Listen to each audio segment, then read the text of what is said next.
Dalam ilmu permalingan, salah satu cara strategi untuk tidak diketahui sebagai maling menggunakan jurus maling teriak maling. Maling, maling, maling. Padahal dia sendiri yang maling. Dengan tujuan agar orang menuduh orang lain maling, padahal dia sendiri yang maling, biar dia tidak dicurigai sebagai maling. Dalam pemilu ini, besok ini, hati-hati. Orang yang teriak paling kencang, curang, curang, curang, layak patut diduga sebagai dia yang akan curang untuk mengelabui publik agar tidak dituduh curang, agar tidak dicurigai curang. Sehingga kemudian berteriak kencang yang lain, nuduh orang lain yang nggak curang-curang. Itu namanya jurus maling, teriak maling. Waspadai, Bawaslu pasang mata 10 mata kalau perlu, depan, muka, samping. Sudah dinaikkan gajinya oleh Pak Presiden Jokowi. Pasang mata, awasi penyelenggara pemilu, PPK, PPS, TPS, agar jangan sampai mereka berbuat curang dalam pemilu ini. Suruh nggak apa-apa, emosi. Sebelum saya lanjutkan, saya baca dulu beritanya.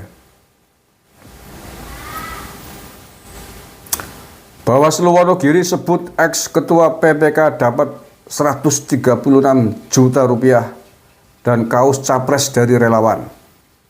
Ini masih hangat nih, hari ini Selasa 13 Februari, 1 hari menjelang pencoblosan. Ini ditangkap polisi sudah nih, ketua PPK-nya. Aduh, kepala batuk. Ketua Bawaslu Wonogiri Joko Wuryanto mengungkapkan temuannya terkait uang 136 juta di dalam amplop dan kaos capres yang ditemukan polisi di mobil mantan Ketua PPK Wonogiri Kota. HBR alias Pak Joko mengatakan uang dan kaos itu berasal dari relawan. Kaos katanya dari relawan, tapi tidak menyebutkan namanya, kata Joko dilansir Detik Jateng hari Selasa 13 Februari. Terkait kaos capres, Joko mengatakan kaos itu bergambar paslon 03, yakni Ganjar Mahfud. Diketahui di mobil HBR ditemukan kaos capres sebanyak 200 biji. Paslonnya kaosnya ada 03, mengakui itu satu karung kurang lebih 200 biji, kata Joko. Begitu juga sumber uangnya. Joko menuturkan berdasarkan keterangan HBR, uang ratusan juta tersebut juga berasal dari relawan. Ini yang jadi penelusuran kita. Saat ini kan dari setelah kita telusuri tadi kan dari relawan, kata Joko.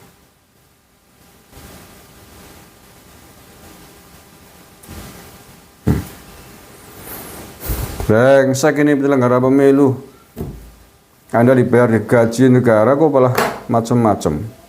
Memihak, menerima uang dari kepentingan salah satu kubu. Nusa Kambangan aja Pak polisi ini. Besok ini harus diselidiki, jangan-jangan tidak hanya di Wonogiri ini, di tempat lain nih. PPK, karena memang kuncinya ada di PPK dan PPS. Kalau di atas itu KPU Kabupaten dan seterusnya itu lebih banyak hanya merekap hasil suara. Tapi yang vital adalah di tingkat TPS, PPS ya, PPS desa dan PPK kecamatan. Ini harus diawasi 100 jam kalau perlu, tidak cukup 24 jam. Teriak curang, kepala dirinya yang curang, ya udah berenggolang ya. Masih terkait dengan hal tersebut ya, polisi sita 136 juta kaos capres dari Ketua PPK Wonogiri tersangka narkoba. Nah, brengsek ini, pelanggarannya double nih, pelanggaran pidana pemilu dan juga narkoba nih. Lah orang kayak gini kok diangkat jadi PPK ini siapa dulu mereka rekomendasikan nih? Jangan-jangan ini rekomendasi kepentingan salah satu partai politik nih. Patut diduga ini. Orang narkoba itu kok jadi PPK, rusak negara nih. Ketua PPK Wonogiri Kota berinisial HBR alias P ditangkap polisi terkait kasus ganja. Selain kasus ganja, polisi menduga HBR melakukan tindak pidana pemilu. Dilansir Detik Jateng hari Selasa, polisi menemukan uang 136 juta rupiah yang berada di amplop-amplop. Uang itu diletakkan di 54 amplop yang masing-masing berisi 1,5 juta, kemudian 55 juta di amplop besar, sehingga total menjadi 136 juta. Polisi juga menyita 200 kaos bergambar paslon pilpres dari dalam mobil tersangka. Ada di dalam mobil uang senilai 136 juta dan 200 biji kaos berwarna putih bergambar salah satu capres, yakni tadi ya 03. Berdasarkan klarifikasi berkaitan dengan pemilu, seluruh barang itu sudah diserahkan ke Bawaslu karena diduga ada tindak pidana pemilu, kata Kapolres Wonogiri AKBP Andi Muhammad Indra Waspada Amirullah dalam konferensi pers, dilansir oleh Detik News. Indra mengatakan pihaknya sudah mengecek identitas tersangka dan menyerahkan uang 136 ke Bawaslu. Oke, ini di Wonogiri, dan kasus serupa terjadi juga di Jawa Tengah, di Kabupaten Wonosobo. Ini juga dilaporkan ke Bawaslu. Kita simak nih rekamannya yang melaporkan ini. Ini uangnya disinyalir para lebih besar daripada yang di Wonogiri. Jawa Tengah ini. Baik, terima kasih rekan-rekan wartawan. Saya membersamai banyak sekali elemen Wonosobo yang hari ini tergabung dalam koalisi masyarakat untuk pemilu dan berintegritas, atau kita singkat kompilasi. Kedatangan kami membawa berkas pengaduan sekaligus bukti flash disk percakapan yang di dalam percakapan ini ada sekian banyak pelanggaran, dugaan pelanggaran yang dilakukan oleh Komisioner KPU Kabupaten Wonosobo, Riswahyu, di mana dalam kurun masa kampanye yang terlapor Saudara Riswahyu Rajo memanggil sekian banyak PPK terdiri dari 10 kecamatan di Wonosobo, kecuali yang tidak.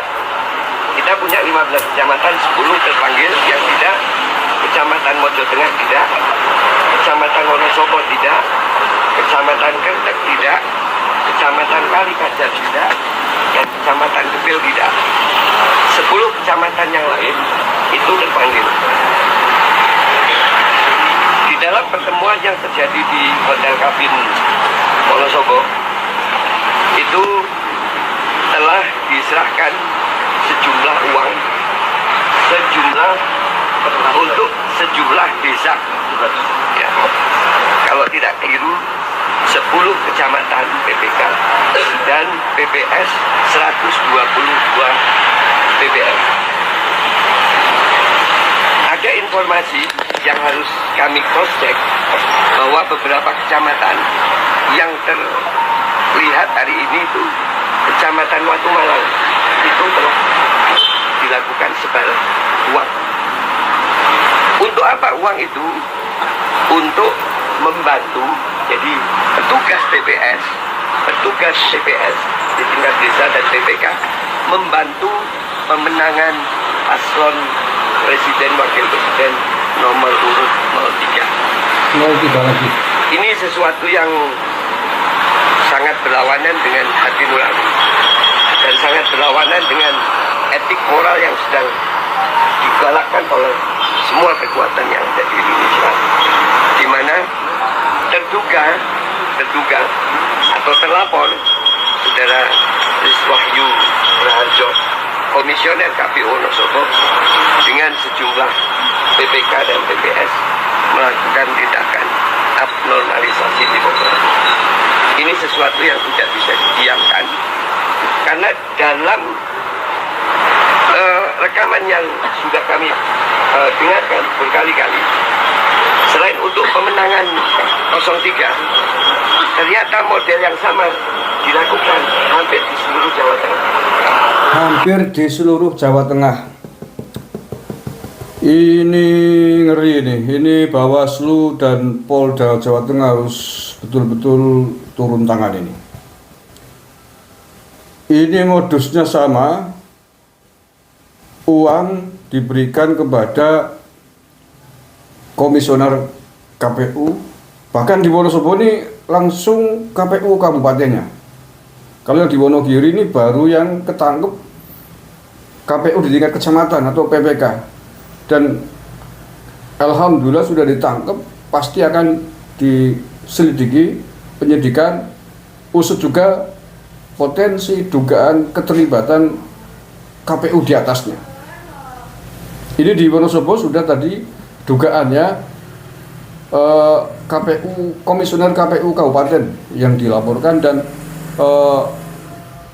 pelapor ini Mas Kholik Arif ini, mantan Bupati Wonosobo ini, mengatakan ada sekitar 10 PPK yang dikumpulkan, kemudian uang itu akan digelontorkan untuk KPU di bawahnya PPK kan PPS, di bawah PPS TPS. Ini ngeri ini harus diusut tuntas ini Bawaslu di Jawa Tengah khususnya ini, karena Jawa Tengah ini kandang banteng dan kebetulan ini 2 kasus ini di Wonosobo dan di Wonogiri diduga keberpihakan yang dilakukan oleh PPK dan komisioner KPU di Wonosobo ini ditujukan untuk 03. Tadi disebutkan dengan jelas ini. Ya tentu lebih jauh harus diselidiki nanti di Bawaslu dan di kepolisian. Ini tidak bisa dibenarkan. Kalau tadi Pak Kholik menyebutkan ini terjadi di banyak wilayah di Jawa Tengah, ini menjadi kemudian jangan-jangan berkaitan, ada kaitannya, ada korelasinya dengan partai Jawa Tengah ini. Ini berdugaan. Tentu untuk membuktikan semua itu adalah aparat kepolisian, Bawaslu yang punya kewenangan. Ini mumpung belum terlanjur, nih masih hari tenang malam ini, besok tanggal 14 Februari adalah hari pencoblosan. Ini harus turun semua nih Bawaslu di Jawa Tengah, di kabupaten-kabupaten, di kecamatan-kecamatan sampai tingkat desa. Sekarang ada Bawaslu tingkat TPS, harus turun semua. Jangan biarkan anggota KPU, PPK, PPS berbuat curang dalam pemilu ini. Ya, ini saya jadi emosi nih. Kemarin yang teriak curang siapa ini? Kubunya siapa? Tapi faktanya yang melakukan pelanggaran seperti ini di Wonogiri, kubunya siapa? Tidak boleh dibiarkan nih. Jangan-jangan menggunakan strategi maling, teriak maling, agar tidak dicurigai sebagai maling. Mereka berteriak paling keras maling kepada orang lain. Itu strategi maling, teriak maling itu cukup ampun. Orang tertuju akhirnya kepada pihak lain, tidak mencurigai dia seolah-olah dia suci, padahal dia yang akan maling. Nggak boleh ini terjadi. Mumpung belum terlanjur, belum pencoblosan, besok nih Bawaslu khususnya di Jawa Tengah kasus ini di Jawa Tengah. Tentu berlaku secara keseluruhan di Indonesia. Bawaslu, polisi, Gakumdu harus punya tenaga fokus ekstra kepada penyelenggara pemilu, baik KPU kabupaten, PPK dan PPS. Ini sentralnya adalah PPK dan PPS. PPK, KPU tingkat kecamatan dan PPS. Ini vital sekali ini. Karena mereka yang akan merekap tingkat dasar yang akan menjadi dalil ketika nanti ada persoalan. Kalau sudah di tingkat kabupaten ke atas itu sudah mereka menjumlahkan dari suara-suara yang direkap oleh PPK dan TPS. Oke, mudah-mudahan ini jadi perhatian serius bagi kita semuanya, pengawas pemilu khususnya ini, dan juga pengawas-pengawas relawan, berarti relawan pengawas pemilu ini juga ada pekerjaan penting ini. Jangan biarkan pemilu ini berjalan dengan curang. Kita setuju harus jujur dan adil. Apalagi yang selama ini berteriak-teriak curang, kalau kemudian melakukan curang sendiri, kalian tidak akan diampuni oleh publik. Terima kasih. Assalamualaikum warahmatullahi wabarakatuh.